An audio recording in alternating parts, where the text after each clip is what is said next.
Entonces eso se llama referencia cruzada. Y usted la puede decir, usted la puede enseñar, la puede explicar. ¿Por qué? Porque usted ya tiene el pasaje bíblico. Y si lo quiere saber es Isaías 53, versículos 7 al 8.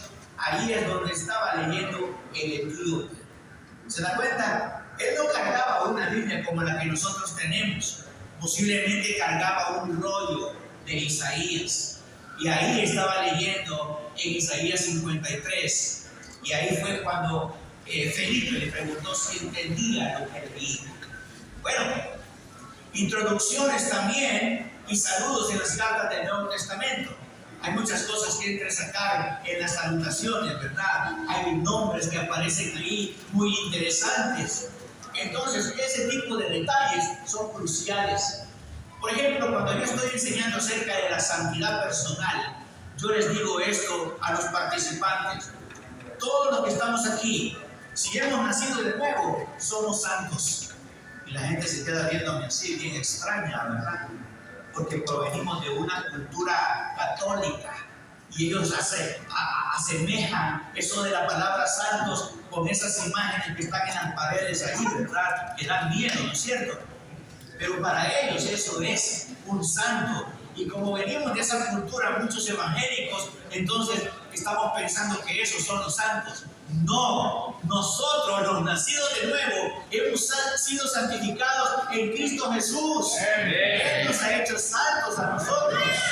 Y por eso el apóstol Pablo escribe a la iglesia de Roma y les dice a los santos que están en Roma, a los santos que están en Filipos, porque nosotros somos santos, porque Cristo nos ha santificado. ¿Se dan cuenta? Ahí está. Sigamos avanzando. ¿Qué tipo de literatura es esta?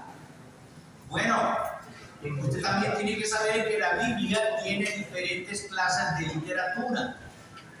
Y antes de explicarle eso, quiero decirles que estas diapositivas que están viendo ahí van a estar a disposición de todos ustedes. Al final de este seminario va a aparecer un código QR y usted va a poderlo escanear con su teléfono para poder adquirir tanto las notas como también las diapositivas que yo estoy presentando en este momento.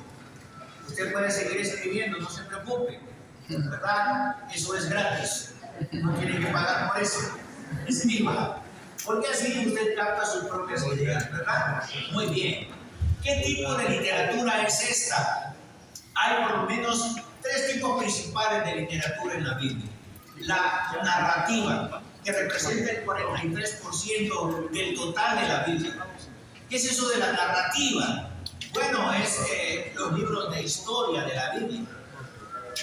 Por ejemplo, el Pentateuco, los 5 libros de la Biblia podrían catalogarse como históricos.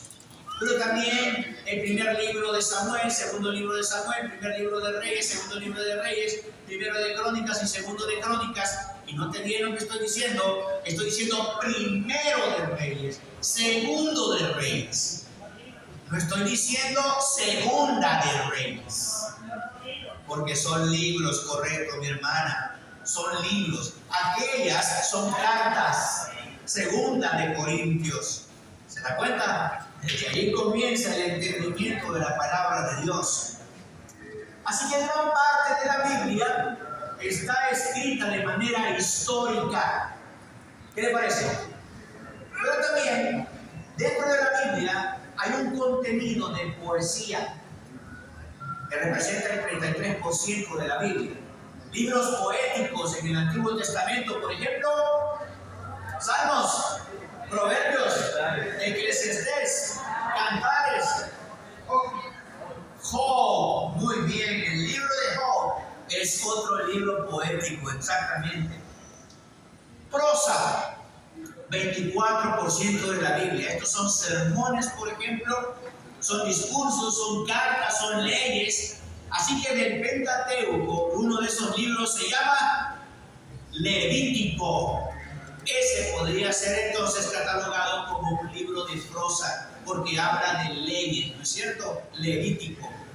Bueno, el Sermón de la Montaña podríamos también catalogarlo como un discurso, así que está representado en la prosa. el discurso de Pedro en el libro de Hechos, el discurso de Esteban en el libro de Hechos también representa prosa. ¿Qué le parece eso? Es interesante, ¿no? Cuando uno ya lo mira en esta perspectiva, entonces claro, todo empieza a adquirir como que mayor significado, ya las cosas se empiezan a poner en orden. Eso es lo que estamos tratando de hacer en esta conferencia, mis hermanos. Y bueno, 6 preguntas para responder mientras lee la última. ¿Por qué se escribió el libro? ¿Cuál fue la intención que Dios tenía para escribir este libro, para inspirarlo? Por ejemplo, el libro de Mateo, mis hermanos, fue escrito para judíos cristianos, ¿sabía usted? Para mostrar que Jesús era el Mesías prometido. A ellos se les escribió este libro de Mateo. Pero el libro de Marcos ya tuvo otro objetivo, otra intención. Y ya no fue escrito para judíos cristianos, sino para cristianos gentiles. Aquel de Mateo fue para judíos cristianos, pero el de Marcos fue para cristianos gentiles, o sea que no eran judíos. Y esto enfatizando a Jesús como el siervo sufriente. Lucas, el mismo escritor de la carta o el libro de los Hechos, bueno, él escribió esto para gentiles cultos, probablemente griegos, mis hermanos convertidos al cristianismo, destacando a Jesús como Salvador universal. Igual, fue escrito para cristianos y no cristianos, para probar la divinidad de Jesús. Ahí está. Son diferentes las intenciones que Dios tuvo para escribir los 4 evangelios, mis hermanos. ¿Se da cuenta? Entonces, cuando usted está predicando este mensaje y usted dice, el libro de Juan, mis hermanos, fue escrito para cristianos y no cristianos. Claro, yo no le estoy diciendo esto para que usted apantalla a las personas con su conocimiento, sino para que les dé contexto, para que les dé a entender muchas más cosas de la palabra de Dios, y también, así como usted, apasionado por la palabra de Dios, los apasione a ellos también. ¿Me entiende? Bueno, yo pregunto, ¿cuántos apasionados por la palabra de Dios hay aquí? Amén. Bueno, muy bien, excelente, vamos bien. Así que aquí están las 6 cosas o las 6 preguntas que usted tiene que responder mientras lee activamente, mi hermano. ¿Qué tal si las dice pregunta por pregunta? Empezando por la número 1 y terminando en la número 6. Vamos a ver a la cuenta de 3. 1, 2, 3. Y él nos dijo, ¿cuándo se escribió el libro? ¿Para quién fue escrito este libro? ¿Qué temas habla de él? ¿Qué tipo de literatura es esta? ¿Por qué se escribió el libro? Excelente. Ahí lo tenemos entonces. Este método es el método inductivo para estudiar la palabra de Dios. Y usted lo estaba aprendiendo en este momento, mi hermano. O sea, que cuando usted tenga un pasaje de la Biblia, lo que tiene que hacer es hacerle preguntas a ese texto bíblico. Por ejemplo, ¿cuántos personajes estuvieron involucrados en esa historia de Felipe y el etíope, mis hermanos? El primero que aparece ahí fue un ángel, correcto. El segundo, pues Felipe, porque el ángel se le apareció a Felipe y le dijo, ¿verdad? ¿Quién más? Pero antes del etíope, el Espíritu Santo. Y número 4, el etíope, efectivamente. ¿Dónde ocurrió esto? En una parte del camino entre Jerusalén y Gaza. Así nos dice la palabra de Dios. ¿Se da cuenta? Hay que hacerle preguntas al pasaje. ¿Y cuál quizás es la idea principal de este pasaje? Bueno, lo que hizo Felipe fue evangelizar a este etíope. ¿Me entiende? Él se convirtió al Señor y después el mismo etíope dijo, ¿y qué impide que yo pueda ser bautizado? Así que él dispuso bautizarse porque había entendido claramente el Evangelio de Cristo. ¿Se da cuenta? ¿Y qué pasó después? ¿Qué se imaginan ustedes que pasó después? El etíope llegó a su tierra y empezó a contar las maravillas que él había experimentado. Así que se convirtió en un evangelista, mis hermanos, llevando el evangelio ahora a Etiopía. Eso es, miren todo el contexto de este pasaje.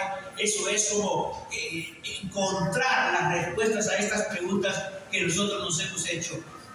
¿Por qué se escribió este pasaje? Pues para mostrar, ¿verdad?, la soberanía de Dios, el amor de Dios por los gentiles, por nosotros que no somos judíos, mis hermanos. Bueno, unos recordatorios finales mientras usted está captando esta primera sesión. Número 1, el conocimiento de la Biblia se ampliará y crecerá entre más la leas y más la estudies. Algo que usted va a lograr cuando lea la Biblia de esta manera es entusiasmarse tanto que se va a apasionar por la palabra de Dios. Y usted va a querer seguir estudiando la palabra de Dios porque ahora sí la va a entender. Número 2, no hay atajos para aprender el contexto de la Biblia, mis hermanos. ¿Saben cómo se aprende el contexto de la Biblia? Leyendo. Así es, leyendo la palabra de Dios. Y número 3, no te saltes este paso de leer en el proceso. Porque muchas veces nosotros lo que queremos son capsulitas espirituales y con eso queremos sostener nuestra vida espiritual. No. Esas capsulitas espirituales yo les llamo chucherías espirituales.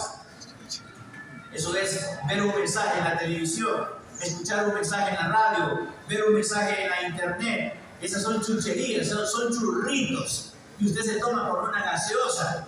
Y usted ya sabe cómo se llama eso, comida chatarra, ¿no es cierto? Le inflan la panza, pero no son nutritivas.